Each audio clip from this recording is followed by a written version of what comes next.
গত 22শে জুন 2025 খ্রিস্টাব্দ এই ভিসা প্রতারণার শিকার মোহাম্মদ নয়ন 29, পিতা মৃত আলাউদ্দিন সোয়াল, সাং দক্ষিণ ডামুড্ডা, থানা ডামুড্ডা, জেলা শরীয়তপুর, আমাদের নিকট একটা লিখিত অভিযোগ দেন যে তার নিকট থেকে ভিসা প্রতারকরা 19,10,000 টাকা অনলাইন প্রতারণার মাধ্যমে ট্রানজাকশনের মধ্যে নিচ্ছে।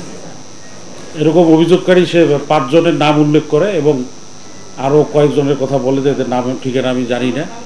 ওই অভিযোগের প্রেক্ষিতে আমরা আমাদের ইন্সপেক্টর আক্তার নেতৃত্বে একটা টিম পাঠাই পুলিশ সুপার মহোদয়ের নির্দেশক্রমে। উনি এই অভিযোগটা অনুসন্ধানকালে ঘটনার সত্যতা পায় এবং 4 জন ব্যক্তিকে আটক করে।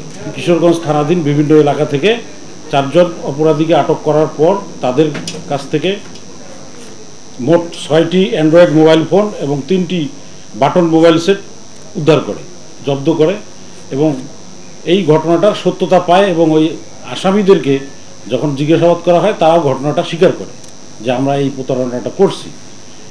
এই ঘটনাটা তারা ঘটাইছে ফেসবুক, তাদের একটা আইডি আছে, ওই আইডিতে নিজেদের পরিচয়টা গোপন করে বিভিন্ন পরিচয় ধারণ করে অন্যের একটা আইডি থেকে কিছু তথ্য চুরি করে তারা এই বিদেশের লোক পাঠায়। এরকম একটা টিম সাজছে, এক একজন কেউ সেনাবাহিনীর লোক, কেউ হাই কমিশনের লোক, এরকম সেজে ওই এই নয়নের সাথে এই প্রতারণাটা করছে।